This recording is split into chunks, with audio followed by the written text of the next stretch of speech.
fantastic. This is GT racing right now. He's got traction, he's going in the outside of both of them! Maloney! Oh, he's taken Anderson!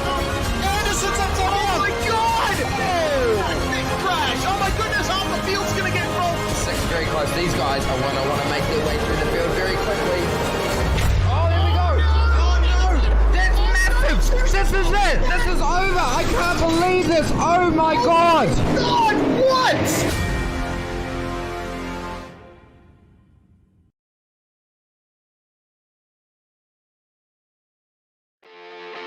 Welcome one and welcome all to SimSpeed TV for the penultimate round of the International Division of the Majors Series. This is the Super GT Suzuka, 300 kilometers of racing, that's 52 laps around the brilliant Suzuka Circuit in GT1 and GT3 machinery. We've got the Aston Martin and the Corvette in the top class, and then we've got the BMW, Lamborghini, Mercedes, Porsche and Ferrari in GT3. A brilliant looking field that we've got for this one tonight, and it is of course in support of the ASPCA, the charity that we're supporting for this round of the majors as the American Society for the Prevention of Cruelty to Animals. Make sure to head on over to aspca.org to lend your support.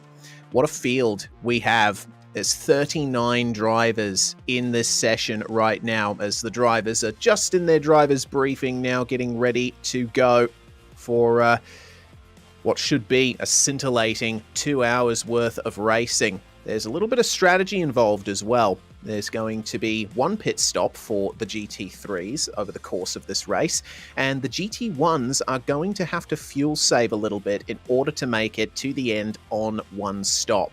Alternatively, they could just go hell for leather and do a splash and dash at the end. It will be interesting to see which drivers go for which option.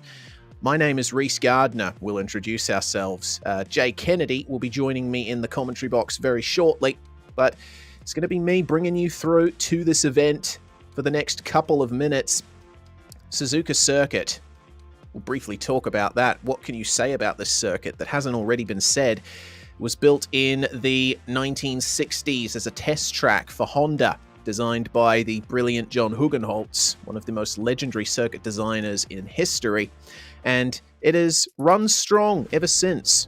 Formula One in the 1980s came here for the Japanese Grand Prix, and it's pretty much stayed there ever since, apart from a couple of visits to Fuji in 2007 and 2008. Unique figure-of-8 layout here at the Suzuka Circuit. It's gone through a few changes over the years, but its essential character remains the same. 16 turns and challenge all the way through. That opening sector is going to be crazy important. It's all about looking after the tyres, keeping up the momentum through the S's, setting up your exit out of the Dunlop curve, because that can define the entire rest of your lap. The drivers will need to look out into the couple of Degner curves as well. A very high-speed kink on entry means that you can't really go side by side into there, especially when you're trying to pass other classes. And not much downforce on this GT machinery, so the 130R corner will be immense. You will have to probably lift, maybe tap the brakes a little in the GT1s to even stand a chance of getting through there. It's going to be a crazy good night here tonight. The run out of spoon going to be one of those key points around the lap as well. The Casio triangle, the chicane at the end of the lap, a passing opportunity, but also a place where you could potentially mess up. That's also the place where you go into the pits, and it's a difficult pit entry here at Suzuka. Either way, we're going to go through into racing action very shortly. The drivers have got about 5 minutes to go in the session before they go out on track for the 52-lap race. And in terms of the Drivers' Championship, we don't have a graphic for you, but rest assured, the battle is still just as close as it has ever been between Thomas Hinns and Cameron Dance, and they are both competing in the GT1 class tonight, both in the Aston Martin. And in terms of pro and sportsman, the two subclasses that we've got here at the majors, there's an interesting spread of pro and sportsman throughout the field. The majority of our pro drivers, it seems, have gone for the GT1s, and the majority of sportsmen have gone for the GT3s, but there's a few outliers in both classes. In the GT1s, Brad Klenk, Adrian Steffen, Brett Trosten, Julian Mookie, Conor Brown, and Ernie Ludwig, out of the drivers that have set times, are the sportsman drivers competing in the GT1 class today. So they're not competing for the same points as everyone around them, but in terms of finishing position, that's going to be quite the tight battle. Either way, just a few minutes to go here, and the drivers are now back out on track. We'll be bringing you live pictures of our racing action very, very soon. Seeing Ethan Bass out there in his Lamborghini, perhaps the first time, if not one of the very few times we've seen Ethan Bass on a SimSpeed broadcast and not driving the Ford GT. Here we are then. We've got one of the Kinetic boys out there on the track in the Aston Martin. Kinetic, of course, always presence in the majors. Will Leslie currently topping the timesheets in the practice session. Be interesting to see if he ends up holding on to that for pole position. But just demonstrating the Degner curves there. You've got to use the curbs very wisely through that section of the circuit. The Astons, of course, going to have to handle that potential double pit stop, and tyres are going to be an issue as well. It takes about 34 seconds to put in a full tank of fuel in the GT1s, and an additional 16 seconds for all 4 tyres. So it'll be interesting to see whether or not drivers elect to go tyre-free. I would highly doubt that would be an effective strategy, just considering how difficult this track is on tyres, how hard it is on the rubber. And now we can go through into the last couple of minutes. A quick note with, it seems the championship battle actually over now in the Majors Series. We do have a couple more rounds to go, but with Cameron Dance's brilliant finish last round, he was crowned the Pro Drivers Champion. And down in the Sportsman division, the Gentlemen's Sim Racing Club have taken the team's championship. Of course, headed up by Brad Klenk, that Gentlemen's Sim Racing Club team. Klenk has been one of the dark horse competitors in this series. I think we can bring Jay in now. Jay, do you have us?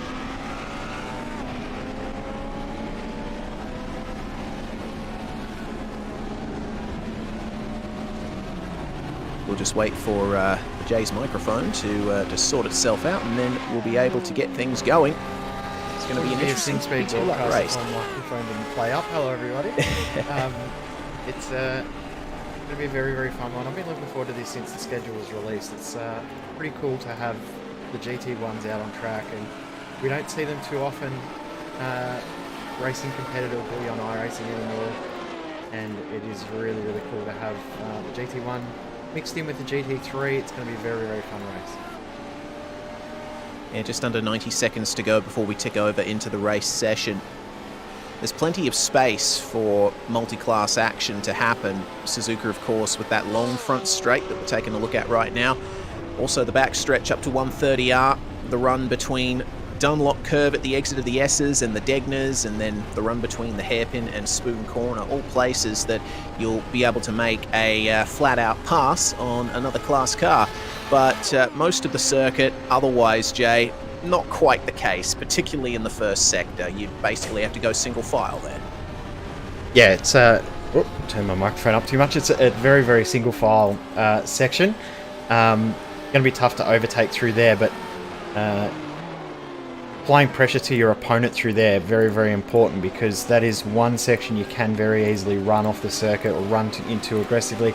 And also in regards to tyre conservation too, you can burn those tyres up very, very easily if you push too hard through there too. So we're going to see both of that happen in this race, I've got no doubt. We're going to see some incidents, unfortunately, turn 1, turn 2, and at the Casio Triangle, and at no doubt at all, at some point, someone's going to try too wide into 130R, which never ever works. Oh, no, almost never. You need a great level of trust in your fellow competitors if you want to get through 130R cleanly on an opening lap or in a battle. Either way, checkered flag flies in the practice session. These drivers not going to quite get a chance to cross the line right away.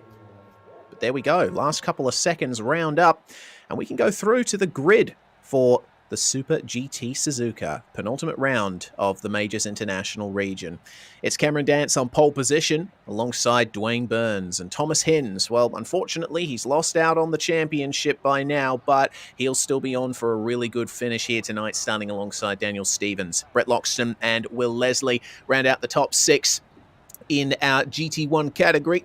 Simon Mizomo will start alongside Dwayne Burns' teammate Shane Bowen, Sam Harper and Alexander Sheridan on the 5th row, rounding out the top 10. Then it's Gavin Barber and Brian Barnes. Of course, the American is driving the Corvette, one of the few Corvettes, actually, that we're seeing in this field. Only 3 of them compared to the ocean of Astons. Eric Antilli and Jonathan Bain, 13th and 14th. Then it's Brad Clank and Adrian Steffen, rounding out the top 16. J.M. Thomas and Stefan Rossmann, 17th and 18th. The top 20 rounded out by Julian Mookie and Brett Trosen, with Conor Brown and Ernie Ludwig bringing up the rear of our GT1 field. Jay? Yeah, so in the GT3s, starting off on pole will be Sean Campbell alongside Thomas O'Leary. Over the page to Harold Stadler and Ethan Bass. Timing not showing who's coming in next for some reason. It's Dean Mole is missing there for some reason. Wayne Hutchison next alongside. Then we've got Justin Kirby, Mitchell Bales on row 15, Dean Alessi, Stuart Elder, Tom Valasian, and then we've got Jack Weddell, Phil Otto, Jake Fox, then Vince Harley, Aaron Greer, Jason Lottridge, Sean Rees, and Timothy Luce, rounding out our field of 41 cars. And it's about to get off to a start. The pace car comes in and Cameron Dance will control the field here, starting alongside Dwayne Burns at the front of our GT1 field. He decides to go early before the green flag catches everyone by surprise. Cameron Dance, the newly crowned champion, will lead the way into turn 1 at the front of the field, but have a look at the fight between Thomas Hinns, Daniel Stevens and Dwayne Burns. Hinnsy does back out of it, doesn't go for the move on Mr. Burns, but he gets it done on Daniel Stevens. A mistake for Burns in turn 2, and we've got a car in the wall. Yeah, that is Cam Dance who's gone into the wall.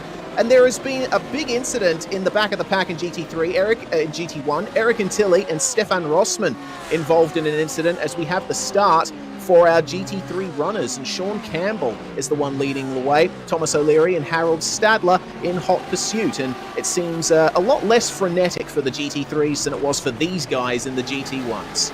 Yeah, they all got themselves in a single file very quickly.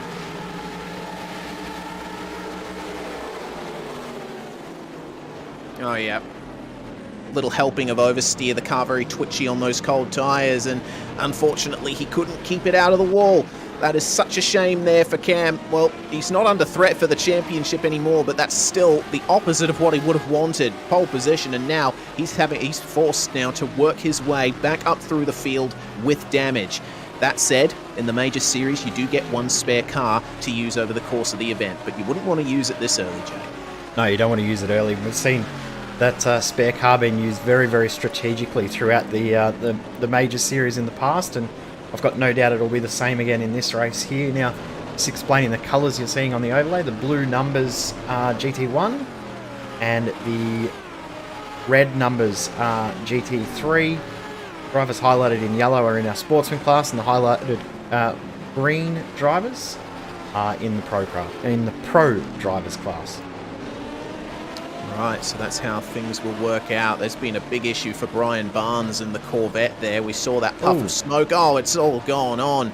The GT1 race is not getting off to the best start here, Jay. We got Brett Trosen and Brian Barnes having to recover here out of 130R. And looks to me like both of them did it on their own. At least Brian Barnes did. This is what ended up happening to him. And this is something you've really got to look out for at the 130R turn. You can use those curbs and the AstroTurf on the edge, that little strip of green concrete, but if you go a bit too far over it, it just unsettles the rear. Barnes, he did a good job trying to recover it, but the car snapped back on him, and he was able to keep it out of the wall, fortunately. That's what ended up happening to the Aston Martin, I think just catching the grass and then making contact with another car. Yeah, the car of Trosen would have got through there if it wasn't for that little strip of grass after the line. After the AstroTurf there. we're back to live, and this is Brett Loxton looking up the inside of Dane Burns. So Hinns and Stevens have started to check out a little. And then Hinns' teammate of Brett Loxton, who we've seen in the last few rounds of the Major Series. Been good to see him out there competing in this series. He's now in this fight here with Burns and Leslie and Bowen just behind as well. Taking a little bit too much of the runoff area at Spoon there and slipping across the front of Will Leslie, who topped the times in the practice session. Loxton having a pretty good run here so far. He's up one position. In fact, pretty much all the drivers are up at least one position after Cameron Dance's incident on the first lap. Speaking of Dance, he's back in P17 right now and catching up to Eric Antilli and Julian Mookie. But we'll keep our attention here towards the front of the field because Loxton is looking very racy here versus Dwayne Burns. It's all about the throttle application out of the Casio triangle. Burns running a little bit wider out of the turn, and that's fine. It's usually the line that drivers take, but Loxton keeping it a little bit tighter, trying to get the run in the draft now. Down the front straight, Burns goes defensive into turn one, and this is going to be difficult for Loxton, but no, he tried to do it around the outside, but hey, there was nothing Dwayne Burns could do there, I think. If you're on the inside into a fast corner like that, your only option is to just hope that the car alongside you gives you the space. Cameron Dance has decided that his damage is too bad to continue at full speed, so he's had to come in. Now, there was a little bit of talk around strategy that there would be a splash and dash needed in the GT1 class for drivers that weren't feeling comfortable about fuel saving. So maybe that is the strategy that Dance has decided here. He's going to not worry about the fuel save. Come in now, get the damage fixed, get the spare car, get back out there, not worry about fuel saving, and then continue on at full speed. And when Cameron Dance is at full speed, he is a force to be reckoned with. Into the hairpin then, two Astons. A little bit of a helping of oversteer on the entry for Gavin Barber there in the MFR Aston. He's being chased here by Adrian Steffen. And this Aston Martin, whenever there's GT1 racing on hand, the Aston always a popular choice. It's the only Aston Martin on the iRacing service, and there were talks and announcements about more Aston Martin models being added, but unfortunately that hasn't quite worked out as most people would have liked it to. So at the very least we have the DBR9 here, and what a car it is. Certainly makes up for the lack of other Aston Martin models with its V12 scream and immense speed. This car won Le Mans. That should tell you something about its history as Steffen goes for the move on Barber at the chicane and gets it done. Barber had to back out a bit there, but I think he knew the position was lost. Not only that too, Reece, it's absolutely beautiful. Yes. And it sounds amazing. So it's a win-win-win-win situation with this car. One of the GT3s making their way out of the pit lane right now and giving the GT1 class room to go by. It's Stuart Elder who's making his way out, and he's continuing to be very slow, but as the last GT1 passes him, he does get up to speed. Demonstrating the S's section then. It's very important to not do that. Go half a car width wide of the apex. Got to nail every single turn in this section in order to get your lap time down pat. We'll check back in with the GT3s then. This is the battle for the lead, or battle for second rather. Thomas O'Leary up ahead of Harold Stadler. They've already got some GT1 traffic to deal with here. Stadler has Brian Barnes behind him, who's currently running down in 20th place in the GT1 class. Got a few cars ahead of him before he can catch up to the rest of the class, but seems to have recovered all right from his spin earlier. And Stadler just holding station here in P3 right now. Fitzstye, I think, will be happy with this. They've got two cars in the top three in this class. Yeah, they'll be pretty happy with that. That would have been the aim from the start of the event, to try and get as many cars in the top half or top quarter of that field as they can. The GT3 field has spread out quite a lot already too, so a little bit surprising to see how spread out it has become. But in saying that, they did start a lot smarter, being single file the entire way through the field before the green flag. So in a way, no real surprise to see them spread out, and a very, very simple strategy in these guys' class as well. Almost definitely one stop, just based on the amount of time that the race is going to take. With the pace of the GT1s, their 52 laps will be under 2 hours. means one pit stop, because we have pretty much said the easy way to work out fuel for a GT3 car is put the clock to an hour, and that's about a tank of fuel. Yeah, that is the case, and it has been for basically the whole existence of GT3 on the iRacing service. Lamborghini going slow through Spoon. We'll check out what happened to him. This is Vince Harley, who is he's been running a little down the order. See what happened to him at Spoon. Did he catch the outside? Yeah, he got caught on the curb there, and you know, the boundary between the sawtooth curb and the green concrete is something that catches a lot of drivers out here. Yep, and it has done ever since it was released on iRacing, and it will continue to do for the entirety of its time on iRacing, as Will Leslie just made the move there. We just missed it off camera. But Will Leslie is now ahead of Shane Bowen through at the hairpin.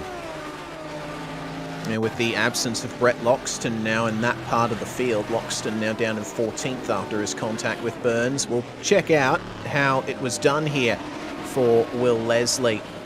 Shane Bowen going into the hairpin. Was this a big dive from Will Leslie? No, it doesn't look like it, actually. Timing actually just tricked me. That's what's happened. Oh, I see. Timing tricked me with that little bit of a connection issue, which a couple of drivers are having, Will Leslie being one, and a couple others back in the field having another. As Brett Loxton's had another moment. Oh, dear. He's just let Gavin Barber through. So, great start for Loxton. The first couple of laps were really good, and now he's struggle straight like Cameron Dance is. Speaking of Dance, he is currently the last runner in the GT1 class. Back in 21st in class, 37th overall. Yeah, he's got the big battle ahead of him for 12th place in GT3, so he's going to have to be careful when he gets up to it. Sean Rees, Jason Lockridge, Timothy Cluse, Aaron Greer and Jake Fox all fighting in a line there. Also fighting in a line are these guys for second in GT1. It's Daniel Stevens up at the front of this one. We're focusing on Will Leslie right now in the blue kinetic machine, and he's right in the sandwich. He's got Burns and Stevens ahead of him. He's got Bowen and Mizomo behind, and this I think would actually be slightly beneficial for a driver in a pack in the GT1, considering that fuel-saving strategy we're expecting most of the drivers to go for. If you've got a car in front of you, it's pretty easy to fuel save. You can just stay in the draft, lift off early into the braking zones, and still do more or less the same lap times. Yeah, exactly right. And the amount of fuel you save being, like Mizomo there, he's in a brilliant spot. He can do about 70% throttle down the straight and still maintain the same speed. So he'll be able to save the most fuel out of the lot. There's a little bit of a light flash there from Will Leslie to Dane Burns to say, hey, let me through. I don't want to get held up anymore, because Hinns has already broken out to a 6-second lead. Yeah, Hinnsy's untouchable at the front of the field right now. Daniel Stevens, I think, definitely on the fuel save strategy himself, just trying to consolidate that second place. With the amount that Hinnsy's gapped everyone, though, 5.2 seconds is the gap now at the front of the field. I'm thinking what Hinnsy has done here is he's gone completely flat out in these opening laps to try and get the gap, and then he might back off and try and manage it, or he could commit to the two-stop strategy and basically do what Cam Dance has been forced into doing. Cool livery there for the Missed Apex car of Sam Harper. Oh, yeah. Very iconic livery, just not on an Aston Martin, but it does look cool. Yeah, I think those colours of a certain global oil company work well on just about any car. In fact, it kind of reminds me of the Super GT Supras, incidentally, which is convenient considering we are racing GTs in Japan. And the 152 here of Sam Harper, he's obviously made up one position, but he's got drivers around him who have been advancing further. Alexander Sheridan in the Corvette up ahead is up 3, and this guy, Adrian Steffen, up 7 positions. It's been a brilliant opening stint for him. Highest positioned sportsman driver at the moment is Adrian Steffen, so he's doing a very, very good job. Oh, that was a nice little slide and a good catch. Oh, very easy to slide these things. Got an incident back at the Casio Triangle. It's Jack Woodell, who's had an issue in our only Ferrari in the field. Doesn't immediately go for the pits though, so I think he's just going to take a sighting lap to see how the damage feels. So Oh, well, we tell a lie, Jay. It looks like there are at least 2 Ferraris in the field. As yes, Waddell goes for the move on his fellow Ferrari, but he went a bit too deep, and oh no. Well, I mean, the other driver, they were still at speed. There wasn't much they could do. Staying on the replay, because we were saying that Sam Harper was in that little battle here with Adrian Steffen ahead. No, sorry, Alexander Sheridan ahead. Mental blank. It looks like had a big moment, and looks like he's had a connection issue or something as well. So he may have had a PC issue here after this incident. Yeah, look, that's some sort of PC issue. He's pulled it over. It's a shame. Kept it out of the wall, but escaping back to the pits, and he's falling down the order now. Classified 18th at the moment and falling behind the GT3s. Hopefully Sam can get back out there and get himself some points as the battle for second continues. Dwayne Burns here, he started to gain a bit on Daniel Stephens, getting a little bit more racy. Of course, Dwayne carrying the banner of the ASPCA on his windscreen. The American Society for the Prevention of Cruelty to Animals is the charity being supported in this round of the Majors Series. This is round 13, the wild card. Every region has their own race to do. Here in the international region, it is Super GT at Suzuka. And certainly it's been an interesting one so far. Can Burns get past Daniel Stephens, or will he decide to just wait behind?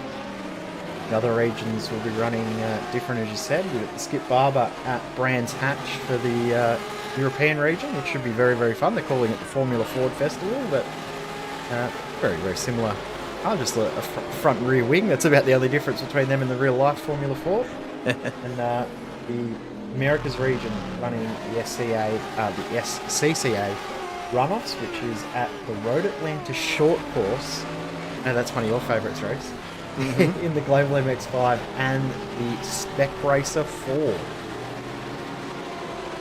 Yeah, you'll be able to catch the Euro and Americas regions on our friends at the Global Sim Racing channel on Sunday over the course of the weekend. Make sure to check them out if you want to see more Majors action this weekend.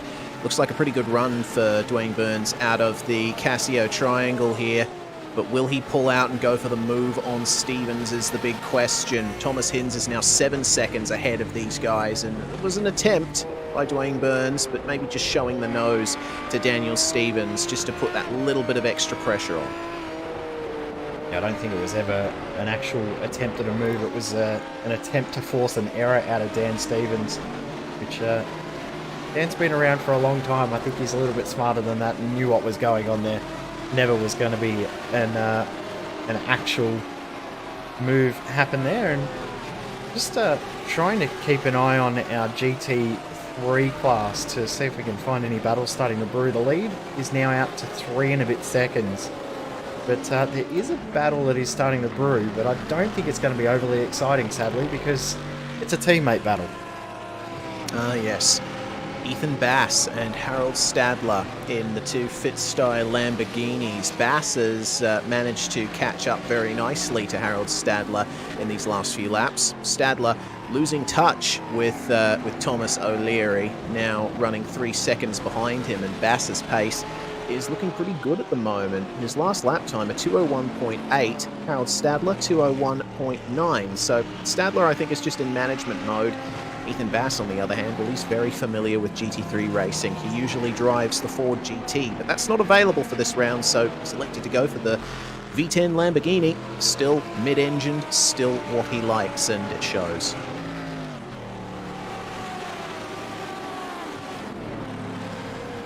Battle for second in GT1 continues, as this is a move for Adrian Steffen. He is flying at the moment. Ooh. He is actually matching the pace of that group up ahead, so his pace is quite good. If he could catch them, I mean, they're 4.5 seconds up the road, but look at the way they're weaving just ahead. If they continue this, Adrian Steffen's a chance of catching on and getting involved in this fight. I think it's almost a certainty at this point. Steffen, his opening run has been nothing short of superb. He just got by Alexander Sheridan in the Corvette, as you just saw, and looking very good in terms of lap times. I mean, all of these guys that we're watching, they're stuck between a rock and a hard place at the moment. If they think that they're faster than Daniel Stephens and the cars up at the front of this train, they would be tempted to make moves, but they've also got to consider the fuel-saving strategy still. They don't want to be the car in front, they don't want to use any more fuel than they need to, and sometimes that's what a move takes. 100% right. Are we already calculating their fuel burn? And here comes Will Leslie looking up the inside. Slight little bit of contact, but move done. There we go. Dwayne Burns falls behind, and now he's got his teammate pushing him along, trying to get back up to speed. Shows you how much time is lost when there's a slight bit of contact and a little slide in these GT1 machines. And now, yeah, Bowen having to give room to Simon Mizomo at the second apex of Spoon, but can he get the power down and take the momentum out of the corner? Tighter line for Mizomo. Unfortunately for him, he has to yield, but considering that he's gotten this turn of pace now with the moves up ahead, I don't think a move is entirely out of the question, and you see them getting on the brakes there for 130 up. That's what you got to do in these GT1s. They're one of the older classes of GT racing on iRacing. Definitely retro as of 2021. This is like mid-2000s, early 2000s era. GT1 racing is... Now comes Will Leslie on Daniel Stephens at turn 1, gets the move done and up into second. Excellent move there. And Stephens didn't fight that at all. I think he thought, well, hang on, if you're quicker and want to get through, go on by. I'll sit behind and save fuel. Thank you very much. And I'm a little surprised that Will Leslie's decided that now's the time to start pushing on, because the fuel save is quite a substantial amount of fuel that is needed. So he wouldn't have saved enough in only 10 laps. There's very little doubt about that. So they're still going to get another 17 laps of fuel out of this tank and then do the same again in the next stint. Not an easy task. No, certainly not. They are encountering one of their first bits of traffic now as well. They did pass a GT3 car on the straight, but now Justin Kirby... Oh no! Oh no! Will Leslie spinning at the hairpin. He did that all on his own. That must be incredibly frustrating for him. He just got into the front of the train, and now all of that hard work has been undone. The pack behind has sort of fractured a little as well.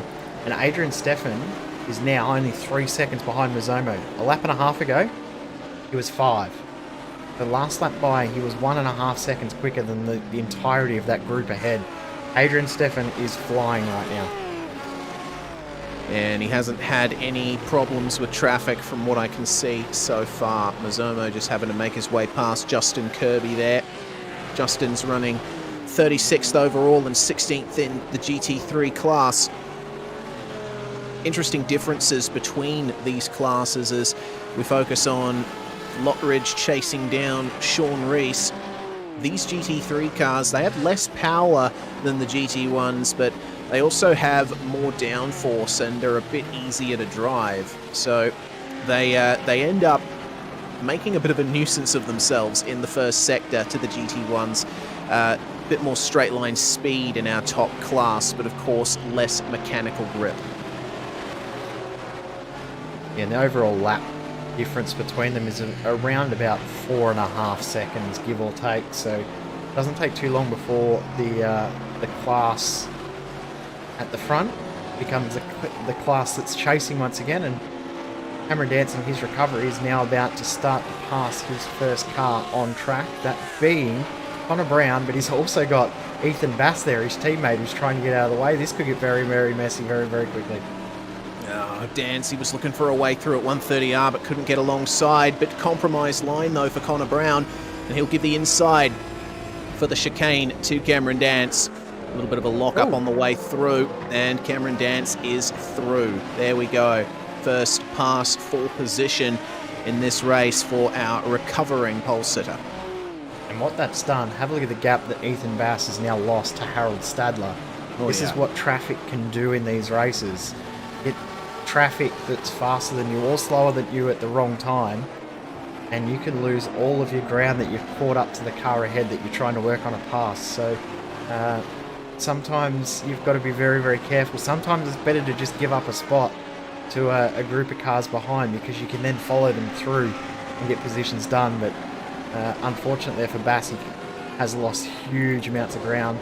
As Mizomo having another look up the inside, but not quite close enough. Have a look at who is at the back of this group. He said before he was coming. There he is, Adrian Steffen, and he's brought Will Leslie with him.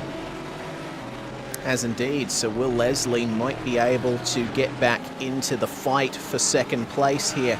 Adrian Steffen going to get past Jason Lockridge on the straight, and then down into turn 1 we go, following Shane Bowen and Simon Mizomo. Up the inside goes our brilliant starting Adrian Steffen. It doesn't seem much in the way of traffic through the S's now for him, so he can afford to push as hard as he can, but maybe pushed a bit too hard there through the left-hander, went a bit wide of the apex. You want to avoid that. Will Leslie made an error as well in turn 1, so he lost a bit of ground, and now he's getting held up. And that's bringing Alexander Sheridan, JM Thomas and Brad Klink up to the back of him. So again, traffic changing the complexion of the GT1 battles this time. And the previous time it was the GT3 battle that got compromised. But GT1 now compromised, and this is what happens throughout these races. You're going to see ebbs and flows, and traffic cause issues for one class and then for another. It all evens out over time, but it is very, very frustrating when you're the car that's getting held up. Yeah, exactly. I've been in that position a few times myself. You know, when I've done endurance racing, it's usually been in prototypes, but traffic management is an essential skill of being part of one of the upper class drivers in these multi-class races. Sometimes you just have to compromise. You have to lift off, go a bit slower through a sequence of turns, and wait for the straight to pass the lapped cars ahead. And it seems the majority of our GT1 field have been very good about that. There's been a few side-by-side instances on the exits of corners, and things have gotten a bit leery from time to time, as coming through on Alexander Sheridan as JM Thomas. Nice Corvette move versus Aston Martin. Very nice move indeed. Aston wins out the battle. JM Thomas is up 9 positions. Steffen's up 10 positions.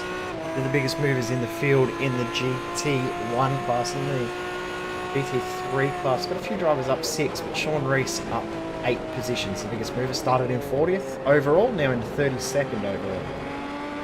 Cool. Slightly wide there for JM Thomas in turn 2, but Alexander Sheridan couldn't take advantage, and now he'll be suffering a little bit of aero disturbance through the S's. Not as much as you'd get on a high downforce open wheeler, but it certainly will play a little bit of havoc with how your front end decides to work. Have to back off a little bit in the corners.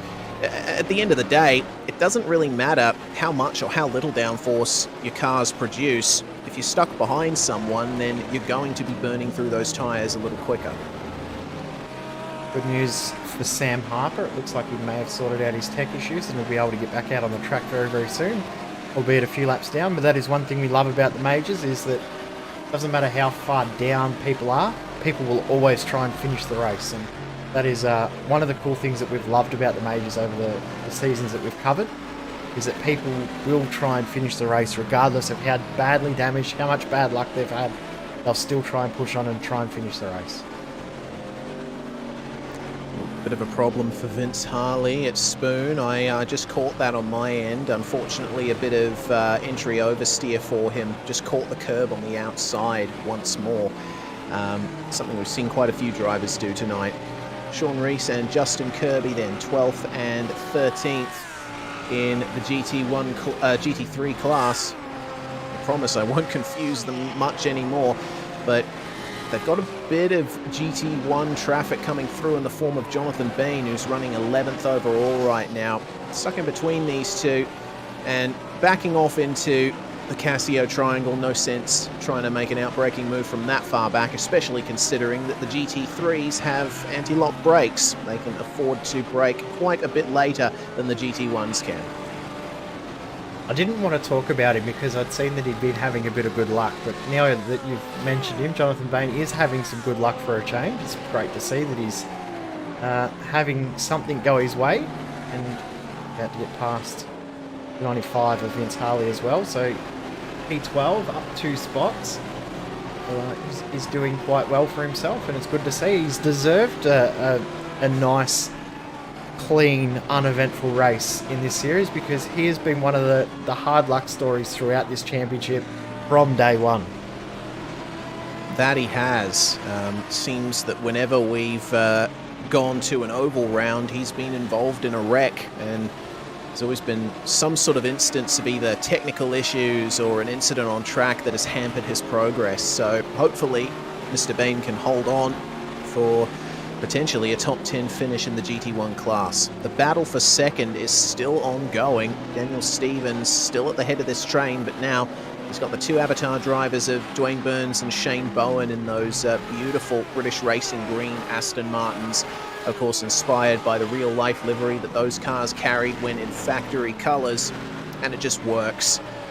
You'll also notice that these GT1s have yellow headlights, and the GT3s will have white headlights. That's mainly for the purposes of telling the classes apart at night. It's not going to be a problem for us here today, though. Hopefully not.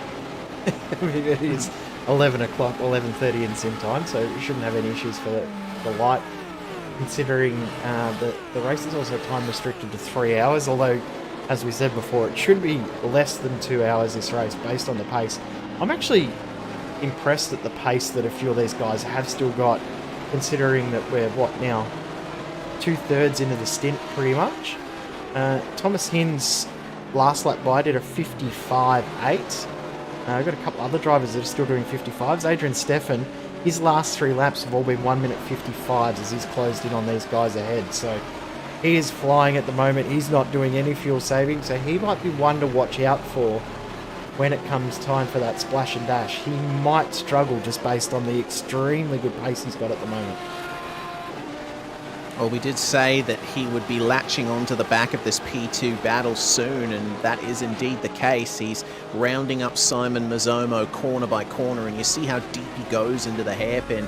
That's a line that you can take. The hairpin widens out on exit, and you'll see a lot of drivers intentionally miss the apex curve to try and carry a bit more speed through. And riding on board with Steffen, you can certainly see how hard he's working the wheel, just keeping it as smooth as he can, but at the same time, you can tell that he's pushing with the way that steering wheel's reacting. One thing you can tell from the onboard as well is how older generation car this actually is in real life. The old style dash, the very, very minimal driver aid box down there, and the very, very basic GT style wheel. Very, very characteristic of the mid-2000s, late 2000s cars of this era. So it is from a bygone era, and you can tell not only because GT1 is no longer around, but you can tell as soon as you look inside the car. Yeah, also note that there's actual rear view mirrors in this car. There's no rear camera as he's starting to really round up Simon Mizomo now into turns 1 and 2. Mizomo being a little bit more aggressive with the curb there, gave him a slightly better line, but they got some GT3 traffic. That is the Porsche of Stuart Elder, who makes way for them quite quickly. But of course that's evened out the gaps here between all of these drivers. Now they're pretty much equidistant from each other, and well, this is going to be Adrian Steffen's chance to shine. Still chasing down Mizomo. He's a bit closer than he was last time around, but not far up enough to make the move into the hairpin. That said, he still pushes as hard as he ever has, hooks up the apex beautifully that time, and continues his chase. He is doing very, very well at this present stage, so his pace as well has leveled off a little bit now with the rest of the group, but maybe he's decided, well, hey, I'm there at the back of this train now, these guys are quick, I can use this as a fuel saving opportunity. Maybe I was wrong in saying before that he wouldn't be fuel saving or wouldn't have a chance to fuel save, because he's got the bulk chance to fuel save right now. Yeah, that's a quadruple slipstream he's getting down the straight to 130R, and oh dear, a little bit wide of the corner. That said, he will gain it back here in the slower stuff. Simon Mizomo. It's been a good consistent race for Simon, up 2 positions now, due to Cameron Dancer's off on lap 1 and Will Leslie's off some laps in. And Daniel Stevens still has his hands full with the Avatar duo here. Dwayne Burns piling on the pressure. Speaking of Will Leslie, his pace has dropped off quite a lot as well. So there he is there. He was catching this group with Adrian Steffen, but he's made a couple of minor errors and Steffen's now broken the draft and pulling away. So Will Leslie now getting dropped back into no man's land in this GT1 group. He's got JM Thomas behind, and behind Thomas is Sheridan and Klink still in their little battle from before. And also just noticed too that Ethan Bass has got past Harold Stadler as well. I was just about to mention that, and read your mind. Yes, indeed. So Ethan Bass, he's now about a second ahead of Harold Stadler now, as that's Thomas Hinns that he's just let through, our overall race leader. Ethan doing quite well here. It's now a Fitstye 1-2-3 as into the pits comes Ernie Ludwig for the first regular stop in the GT1s, but I'm wondering if this is, maybe he's trying to reverse engineer the strategy on the 2-stop. I was thinking maybe he's just splitting up the 2-stop, knowing that he's not going to make it on fuel, so he just split it into 3 even segments. We are pretty much at 1/3 race distance, give or take, so do 18, 17, 17 will get you home. So if you know you're going to pit pit twice, you can do it that way. And if you're not feeling too good about how the tyres are coping by the end of a stint too, that's sometimes a good strategy to do as well. So we may see some others do that, but it's not going to be the likely strategy for the very front runners. They will split the race up very, very evenly. Well, Sorry, when I say evenly, meaning as in go as long as they can, one stop, and if they need to, they'll splash. Yes. So Simon Mizomo and Adrian Steffen practically glued to each other at this stage. You can say the same for Stevens, Burns and Bowen. Here's our leader Thomas Hinns, and various shots of racing around the track. There's cars everywhere you look. There's the battle for second coming into the Degner corners, and what a brilliant sequence that is.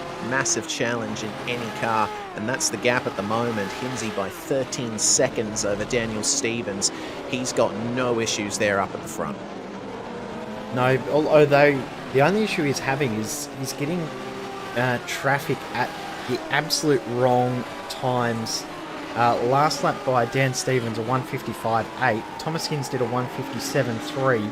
And on this lap, he's lost more ground again. So that gap was out to nearly 16 seconds. It's now back into 13. Just based on Hinnsy getting traffic at the wrong spot. 3 seconds you can lose just by catching a couple of cars at the wrong spot, getting them mid-corner or through the S's, rather than catching them on the straight. So something that all of these drivers in this race are aware of. But now that we're getting into 20 laps of racing, that traffic issue is really being an issue. Yeah, especially if you consider cars from the class that you're racing in. Have a look at the car up ahead of these guys. That's Conor Brown in the Gentleman's Sim Racing Club Aston. He pulls over to the right side of the straight and lets them all go. And that's exactly what we want to see, is being respectful, being sportsmanlike, and letting them continue on with their own battles. They did encounter a GT3 car in the middle of turns 1 and 2, though. Mitchell Bales in the BMW, and oh dear, this could get awkward for Shane Bowen trying around the outside. Simon Mizomo's going to have to do the same thing, and Will this give an advantage to Adrian Steffen? No, he's going to be forced to go around the outside of the BMW as well. Actually, no, he's forced to stay behind even. This could really hurt him here versus Mizomo. Get on the power, Adrian, and you might just be able to get by this BMW before the Degners, and he indeed does, but he's lost about half a second or so to Simon Mizomo there. Not what he would have wanted. No, and he worked so hard to close that gap down, so he's going to have to work hard again. The other thing with that too is that then they're going to have to work the tyres harder as well. And of course, they're coming up to the end of the tyre stint as well. Almost all the drivers will change tyres in this race, we've been told. So we're not going to be too surprised with a no tyre stop strategy throughout the race. There may be someone that does it, but they've heard that the tyre life just isn't quite worth it come the end of the race. Yeah, and it makes sense. I mean, you got to think about the characteristics of the track as well. Suzuka, a track with many long flowing turns, so that obviously puts a lot of load and wear and heat through the tyres, which makes tyre conservation paramount. Checking out Sean Rees and Jason Lockridge again.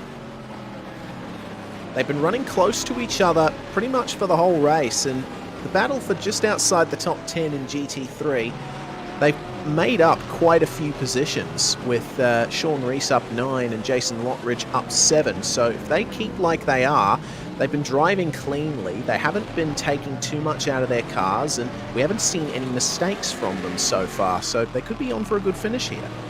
100%. As you said, they've been just maintaining that gap, haven't they? They've been separated by between 0.6 and 1.5 seconds all race long so far. So they're doing a good job. They've had a few others around them, but they've sort of come and go throughout the race. Jake Fox, another driver that's coming through as well. Lost a few spots, but he's making his ground back up. He has taken a pit stop already in this race, so he's coming back through the field after doing that. Jake, another driver that's had anything but good luck this series. He's had anything that you could imagine go wrong for him in this series so far. Yeah, it's been painful watching the poor luck that Jake Fox has had. You know, he's certainly capable of winning races in this series. Oh, okay. That is how Brett Loxton gets past Brad Klink, I guess. Klink was just on that wider line in the hairpin, and the camber of that corner is a little bit progressively banked, so it can catch you out a little bit because it is so extreme with the banking on the outside of that hairpin. So I'm thinking that's what's happened there for Brad Klink, as this battle for second just continues to absolutely amaze. 5 cars still separated by 1.5 seconds, and there have been all race long. There's been 5 cars in this battle, albeit different cars throughout the battle. Oh no! Oh no! Whoa!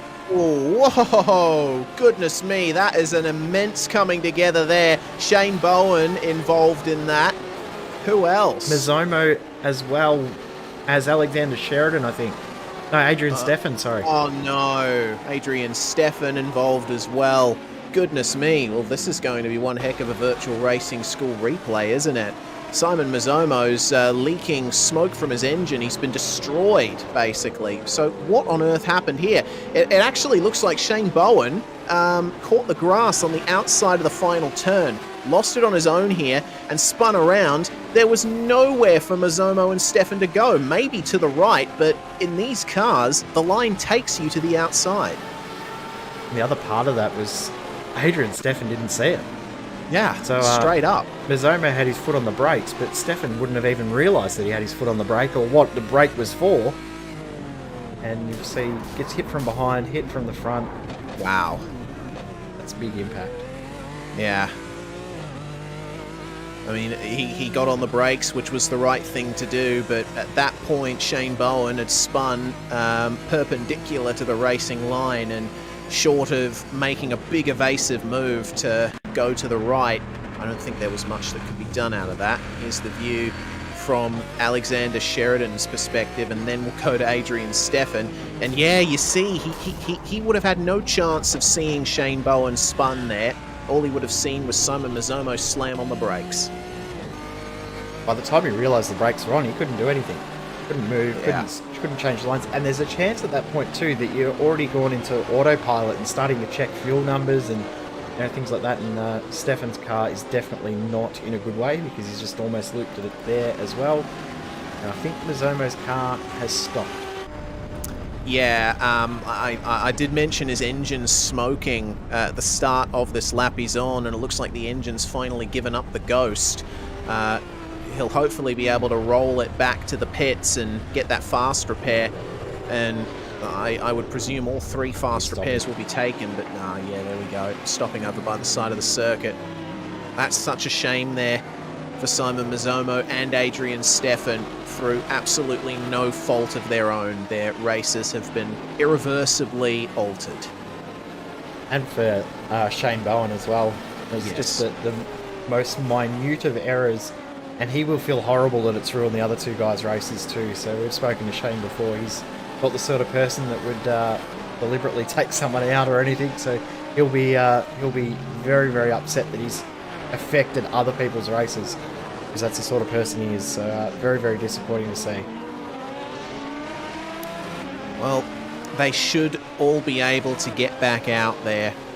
They won't be fighting for the same positions that they were, but they should be able to get a classified finish on the board, given the requisite time to get repairs done. So the battle for second now is just these 2, Daniel Stephens and Dwayne Burns. The others have fallen, and it is only between the New South Welshman and the Northern Territoryman, Dwayne Burns.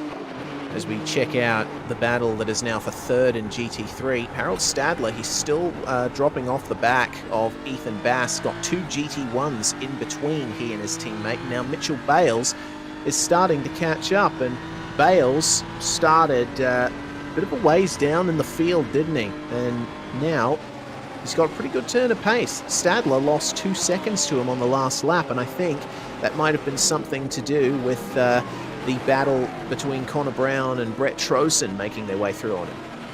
And the other thing too is I'm not 100% sure where I'm not sure where these guys were on track when that incident happened right here, so you could have had to slow down for that as well. So there were a few other cars that did come by and would have seen a heap of smoke, and no doubt as well that Stadler and Campbell, Bass and the rest of the Fitstyle crew would have heard Mizomo a little bit upset by that incident, and Mizomo still hasn't been able to get out on track yet. Yes, actually he has, so right on cue, he's back out there. Adrian Steffen still getting damage fixed, so I'm not sure he's got his spare car available to him, or for some reason he hasn't taken it.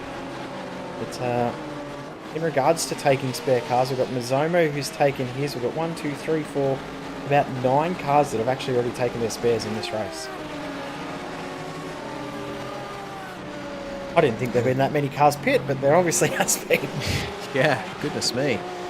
Wow. Dance and Tilly, Bowen, Brown, Trosen, Mizomo, O'Leary, Kirby, and also Elder and Waddell as well have taken their spare cars, so that's 9.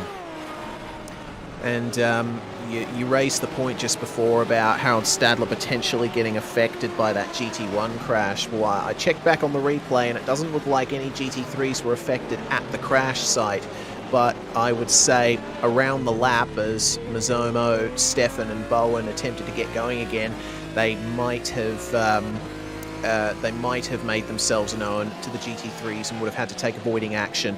But the battle for second is about to be decided one way or the other here into turns 1 and 2. Dwayne Burns up the inside of Daniel Stephens and gets it done beautifully. Stephens, I think, just letting him go there, knew that he had the draft, knew that he had the momentum coming into the turn, just elect to sit behind. And remember, Daniel Stephens has been running in clear air for God knows how long, so he'll probably love to take this opportunity to get some fuel saving done before his stop. Speaking of stops, here's Brett Loxton.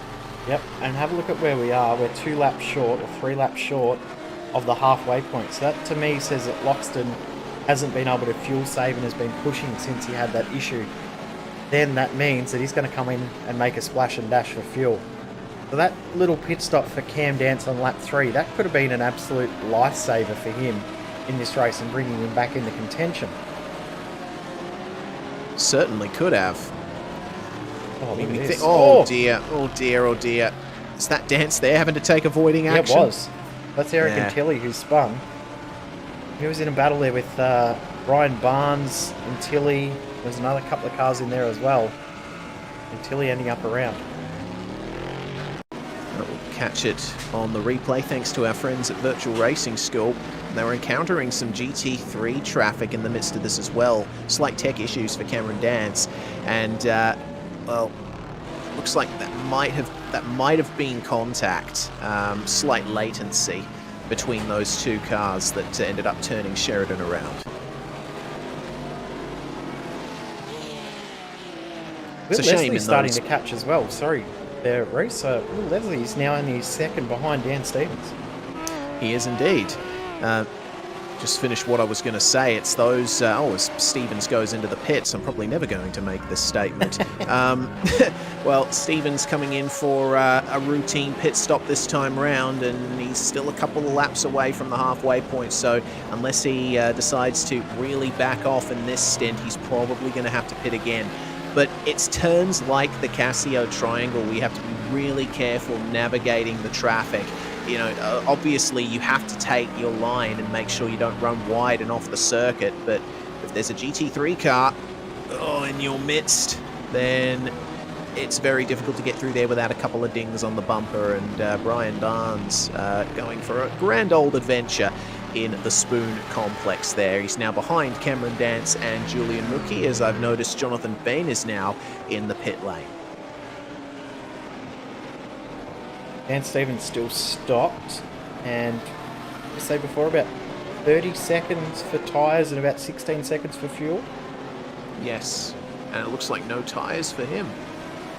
Unless, of course, Sorry, tyres let's and go the fuel other are way done around. at the same time. Yeah, 36 seconds of fuel was the approximate amount we were hearing that they'd take a full tank of fuel. Dean Alessi's also in now in GT3 class as we're coming up on about 50 minutes of racing, so a little bit earlier than I thought. Yes. And I just went back and checked Daniel Stevens' stop. He did not take tyres, definitely. So we can assume that fuel and tyres not done at the same time in the GT1s, as in comes our race leader, Thomas Hinns. And it looks like that is pretty much bang on for the one stop there for Hinns. He may be a lap shy either side, but he can certainly get it done with the gap he had before he came in. Yep, 26 to go. So he was right there. Dane Burns coming in now. We're going to see everyone come in now, considering we are into the second half of the race officially. And the race pace, we were saying the race will be under 2 hours. Well, they've done the first 26 laps in only 50 minutes and 14 seconds. Wow. So, turning out this race is probably going to work out to about 100 minutes or so in length. So, still a good side under 2 hours that these drivers will be driving for today. And we'll see how many of these GT1 runners elect to take tyres. I'm checking them all out in the pits, and I'm not seeing any of them go up on the jacks as of yet. Thomas Hinns, 36-second stop, no tyres for him. So seems that no tyres is possible in the GT1s. I think at the very least they're going to be having a very tough time at the end. Been thrown a curveball, haven't I? Been fed a lie. No surprise that I've been fed lies. Dan Stevens going to come out ahead of Dane Burns. So this is interesting. I was wondering whether Stevens may have preferred to be tucked in behind Dane Burns here rather than coming out ahead, because remember, he's got to do an extra lap. And if he can only do 25 in the next stint, means he's 2 laps short. Going to be a good situation here for the number 3 of Daniel Stevens. And he's not exactly in a position where he can just, lift off and let Dwayne Burns back by. Look at how far ahead he is. He's got a good chunk of time that he'll lose if he decides to back off. So that's the balancing act that these drivers will have to work with, Do you want to cost yourself time now and still have the opportunity to run at the end, or do you just commit to this in the clear air and take the L when you go in for your second pit stop, maybe a lap from the end? And the issue with that strategy or that thinking is that you're going to lose so much ground making that second stop. Because the pit lane transit time is around about 22, 23 seconds, so that's a lot of ground to lose just to come in and get 4 or 5 seconds of fuel. Very, very tough balancing act, and you can already see that the gap has closed dramatically. So Dan Stevens is well and truly out of the throttle here, trying to entice Dane Burns to coming by, but trying to make it look like that's not what he's doing at the same time. Yeah, very, very sly lifting off here for Daniel Stevens. He'll give Dwayne Burns the draft into the first turn. But I wonder if Burns will wise up to this and stay behind. No, actually, he's going to commit to this side by side into the first turn, and Daniel Stevens has led him well and truly by before they even turn in. So back in the saddle then for Daniel Stevens, but Will Leslie right up behind them. Leslie has put on a great recovery since his incident earlier, and now in the battle for the podium positions, as in the pits is Cameron Dance, our newly crowned champion and pole sitter for this race, continuing his recovery. Dan Stevens definitely was checking up and giving up ground, because we've seen them do 1 minute 55, 56 second lap times. He did pretty much a 1 minute 58 on that last lap. So Dan Stevens was well and truly out of the throttle and on the brake to try and let Burns go, and I think he's realised that he's in trouble fuel-wise by pitting that 1 lap earlier. So he's now well and truly trying to save as much fuel as he can now, so that he's got enough to fight with at the end. Well, he's within draft range of Burns still, so he should be able to do it. And Will Leslie was pressuring him in the first part of the lap, but has backed off a little now, so maybe that'll afford Daniel Stevens the opportunity to get into the rhythm for the latter half of this race. 25 laps to go for Thomas Hinns at the front of the field. And it looks like the GT3 field has entirely spaced out by this point. The battles that we were looking at before, they're not quite as active as they were. And Stevens maybe taking a bit too much of the inside of 130R there, under big pressure now from Will Leslie. Take it easy, guys. Stevens went a bit too deep into the chicane. That's compromised his exit. So now Leslie's going to make his way by. Stevens is losing quite a bit of ground here. I think more than he would have wanted. He does let Will Leslie go. But now at this point, I'm thinking, yeah, he's well and truly aware of his strategy situation. Maybe he's just going to not worry about the cars ahead and just focus on himself. Like, not even worry about the draft. Just straight up lift and coast. Well, maybe he's thinking now, I'll save as much fuel as I can, so then I don't have to worry and know that he's not going to be able to compete with Burns and Leslie, and then worry about the car behind of Brett Loxton, who's 13 seconds back. Maybe that's the thinking now. Just settle for that top 4 and save as much fuel as he can now before Loxton gets to him, and then he'll be right to fight right at the end. Eric Antilli coming in for his second stop. Antilli had an incident at the start of the race which forced him to pit early, so that's the end of a full stint there for him, and he should be right to the end.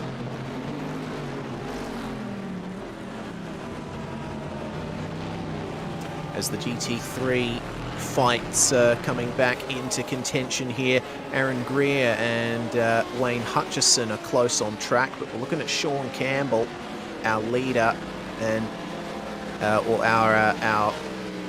actually still our leader. He's got, how many is that? 5 GT1 cars? 6 GT1 cars in between himself and Ethan Bass. So, I mean, no trouble up here for Sean Campbell. It seems that pretty much every time he's raced in the international region, he's gone for broke and come away with the profits. of course, hasn't I'm always just gonna worked out say- that way for him. I'm just going to say that if there was the Ford GT in this race, Ethan Bass would have won. Oh, of course. That's the whole reason why. Yeah. But the gap first to second in GT3 is over 30 seconds. So 30 maths isn't working very good at the moment. 35 seconds between P1 and P2 in class. That's an insane gap, and remember, those guys haven't pitted yet. The majority of our GT3 field has come in for one stop in the last few laps. Mitchell Bales, of course, one of them there. But our top three, Campbell, Bass and Stadler, of course, all members of the same organisation at TechSense FitSty Motorsports. They'll be working together on that strategy and coming in pretty much at the hour mark, and we are fast approaching that. We're only a couple of minutes away. Yep, 58 minutes gone, so this lap or the next, we're going to see all of the guys in the GT3 class pit. Tell you what, Sean Rees, haven't seen him do too much overtaking, but he's gaining positions, and he always seems to be in a battle with someone, doesn't he? Yeah, Before every it was time we've looked at him. with Kloos and with Alder earlier, and who else was he in a battle with? Fox as well. He's been in all sorts of battles. Yeah, for sure. It's been a good one for him, but that stint will come to an end now as Sean Rees enters the pit lane for his one and only stop of the night. It has been a good run for him as he comes in, up 12 positions from where he started, and obviously there's been other drivers pitting around, but certainly at least a few of those positions he would have taken up by just keeping it clean. Here's quite the fight in GT3. Gavin Barber, JM Thomas, and looks like Barber, a bit of a compromised exit out of Degner, letting JM Thomas go through there. Actually, sorry, I'm getting the cars confused. Yeah, that was Mitchell Bales in the BMW GT3. Gavin Barber is the Aston Martin ahead of Thomas here for the last couple positions in the top 10 overall. Good to see battle still going. Brad Klink now the lead car in the sportsman class of GT1 and the lead car in the GT3 class. The sportsman is Mitchell Bales, so Bales has already pitted, so he will maintain that lead after the stops. But the battle for sportsman in GT1, I don't think is settled. I mean, Klink's ran about 12 seconds up the road, but we've seen how quickly things can change in the GT1 class. It's so easy for these cars to lose control. We've seen all sorts of different cars have issues throughout the series with all different classes of cars, but these GT1s seem the most on edge out of almost every single car that we've driven this season.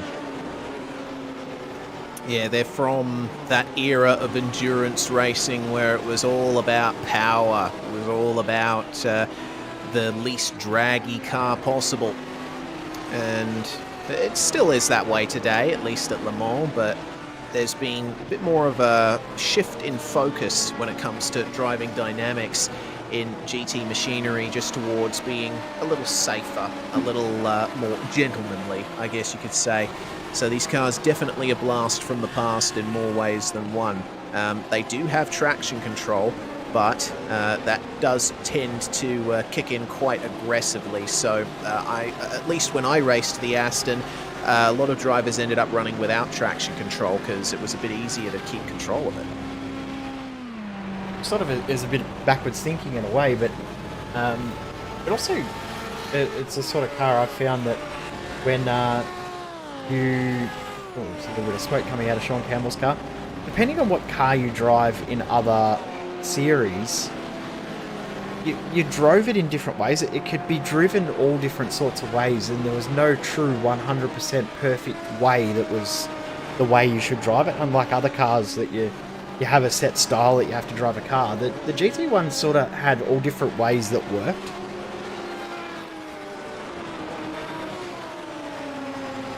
At least that's what I found. I was never any good though.